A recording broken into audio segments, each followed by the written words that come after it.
बात करते हैं लखनऊ के उस लुलु मॉल की जहां नमाज को लेकर विवाद जारी है। पुलिस ने उन 9 आरोपियों में से 4 आरोपियों को पकड़ लिया है जो लुलु मॉल में नमाज पढ़ने के बाद गायब हो गए थे।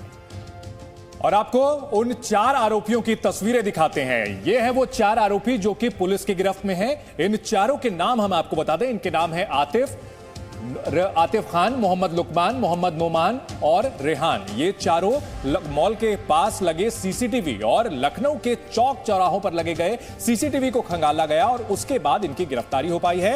अब बाकी बचे 5 आरोपियों की भी तलाश की जा रही है। चारों आरोपियों से यह पूछताछ होगी कि नमाज के पीछे की साजिश में कौन कौन शामिल था, कहां से ऑर्डर मिल रहा था और मास्टरमाइंड कौन था। आदिति और सोर्सेज ये भी बता रहे हैं कि पुलिस की जांच में ये खुलासा हुआ है कि पूरी प्लानिंग के साथ 2 गुटों में यानी 2 ग्रुप्स में सारे आरोपी मॉल में दाखिल हो गए और नमाज पढ़ने के बाद बिना कोई शॉपिंग किए ये सब वहां से फरार हो गए थे।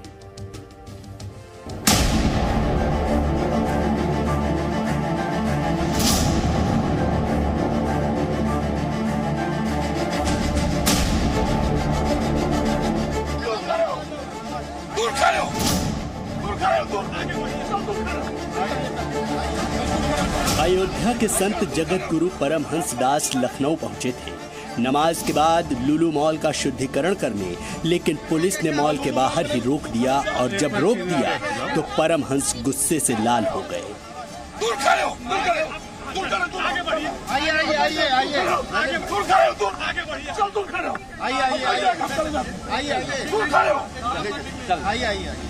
जगत गुरु परमहंस का क्रोध आसमान छू रहा था। चारों ओर पुलिस का पहरा था, इसलिए मॉल के बाहर ही शुद्धिकरण में जुट गए। मंत्रोच्चार करने लग गए, पाठ करने लग गए। ओम नमो हनुमते रुद्रावताराय, सर्वसत्पुष्णाय, सर्वरोगहराय, सर्वसीकरणाय, रामदूताय नमः। मंत्र पढ़ूंगा, शुद्धिकरण हो जाएगा। पुलिस समझ गई थी कि बवाल बहुत बड़ा हो जाएगा, इसलिए हिरासत में लेकर निकल गई। लेकिन जाने से पहले जगत गुरु परमहंस ने एक ऐसा खुलासा कर दिया जिस पर सवाल पूछने वाले पत्रकार भी सन्न रह गए। परमहंस ने कहा, यह मॉल कम, जिहाद का अड्डा ज्यादा है। ये लोग केवल जिहाद के लिए बनाए हैं। ये लोग टोपी वालों के लिए अलाउ करते हैं, जिहाद के लिए। मैं तो अकेले आया हूँ। मुझे जिस तरह रोका जा रहा है, यहाँ 80% मुल्ला है, 20% हिंदू लड़की को रखा गया है जिहाद के लिए। यह जिहाद सेंटर है। लुलु मॉल उद्घाटन के बाद से ही चर्चा में है। इसकी खासियत, तस्वीरें, मालिक का नाम, लुलु का मतलब, ये सभी चीजें लोग गूगल पर सर्च करने में लग गए। 10 जुलाई को उद्घाटन करने खुद प्रदेश के मुखिया योगी आदित्यनाथ पहुंचे और मॉल के मालिक यूसुफ अली ने खुद ड्राइव कर योगी को घुमाया। लेकिन उसके 2 दिन बाद ही मॉल में नमाज पढ़ने का वीडियो सामने आया और कोहराम मच गया। जांच हुई तो पता चला एक साजिश के तहत नमाज पढ़ने की पूरी प्लानिंग हुई थी और इस प्लानिंग में शामिल 4 युवकों को पुलिस ने पकड़ लिया है।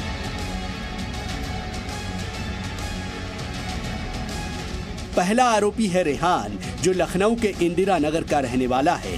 दूसरा आरोपी आतिफ खान है और ये भी लखनऊ के इंदिरा नगर का रहने वाला है।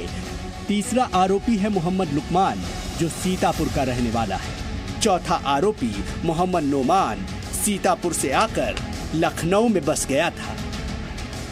मॉल में नमाज करने वालों में सिर्फ 4 को पकड़ा गया है, 5 अभी भी बाकी है। अब इन 4 से पूछा जाएगा कि किसके ऑर्डर पर मॉल के अंदर नमाज किया गया, साजिश कहां हुई, पूरी प्लानिंग क्या थी। इस वीडियो के सामने आने के बाद जब जांच शुरू हुई तो सीसीटीवी और सूत्रों से पुलिस को जानकारी मिली कि 2 गुट बनाकर मॉल के अंदर आए थे ये सारे आरोपी। सबसे पहले ग्राउंड फ्लोर पर नमाज अदा करने की कोशिश हुई, जहां सिक्योरिटी गार्ड ने उनको रोका तो दूसरी मंजिल के कोने में खाली जगह पर नमाज अदा करने लगी। नमाज अदा करने का वीडियो बनवाकर वो फिर से 2 गुट में बंटकर वापस पैदल ही मॉल से बाहर चले गए। लड़कों ने लुलु मॉल से कुछ नहीं खरीदा। सारी कड़ियों को जोड़कर जब जांच शुरू हुई तो पता चल रहा है कि नमाज के पीछे एक बहुत बड़ी साजिश है। नमाज तो बस शुरुआत भर है। अब पुलिस इन चारों से पूछताछ करेगी और ये पता लगाने की कोशिश करेगी कि मस्जिद को छोड़कर इन लोगों ने मॉल को क्यों चुना। लुलु मॉल के चारों तरफ एक यहाँ पर पोस्टर लगाया गया है जिसपे साफ तौर पे लिखा हुआ है कि no religious prayers will be permitted in the mall. Mall में किसी भी धार्मिक प्रार्थना की अनुमति नहीं है। सीएम योगी ने साफ कर दिया है कि सार्वजनिक जगहों पर कोई भी न नमाज पढ़ी जाएगी ना ही पूजा पाठ किया जाएगा, और अगर ऐसा कोई करता है उसके खिलाफ सख्त से सख्त कार्रवाई की जाएगी। और प्रशासन को भी चेतावनी दी है कि इस तरह की अराजकता फैलाने वाले पर कार्रवाई की जाए, नहीं तो उनके ऊपर कार्रवाई की जाएगी। हालांकि योगी आदित्यनाथ के इस निर्देश के बाद शासन ने डीसीपी दक्षिण गोपाल चौधरी को यहां से हटा दिया है और उनको हटा के क्राइम ब्रांच भेज दिया है। साथ ही थानाध्यक्ष सुशांत गोल्ड सिटी अजय प्रताप सिंह को लाइन हाजिर कर दिया गया है। योगी को एक्शन इसलिए लेना पड़ा क्योंकि एक वीडियो सामने आने के बाद भी कोई एक्शन नहीं हुआ और फिर दूसरी बार नमाज पढ़े जाने की घटना हो गई। पहले जानबूझकर मॉल में नमाज पढ़ी गई और नमाज के विरोध में दो लड़कों ने सुंदरकांड का पाठ कर दिया।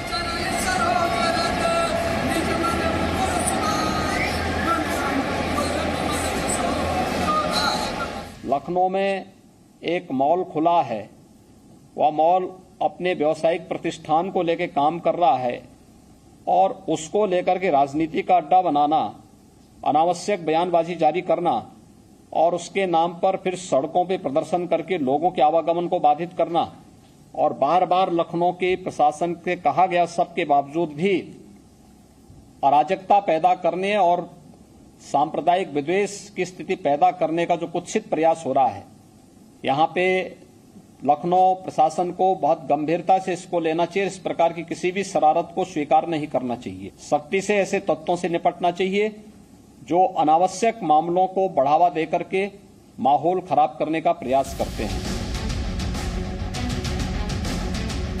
सीएम योगी ने साफ साफ कह दिया, बिना लाग लपेट के उत्तर प्रदेश में मॉल और बाजार को धार्मिक आस्था का केंद्र नहीं बनने देंगे।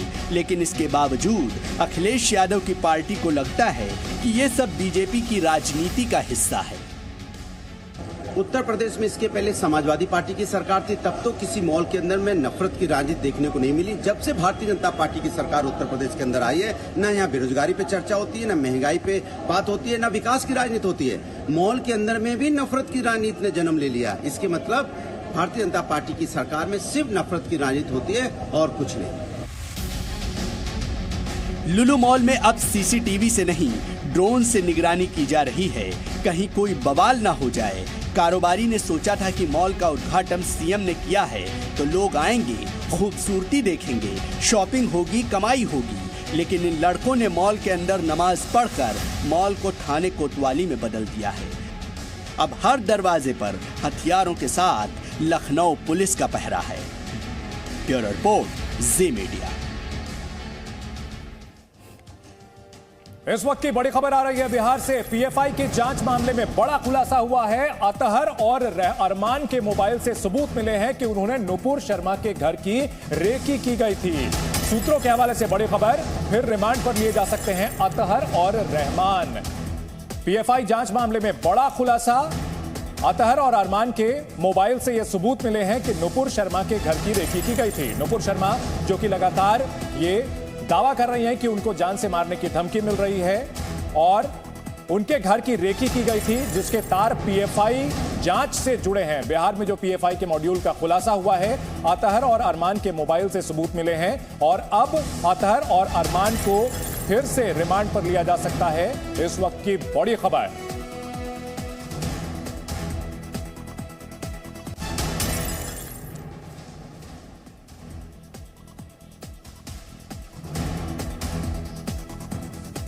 अतहर और अरमान के मोबाइल से सबूत मिले हैं।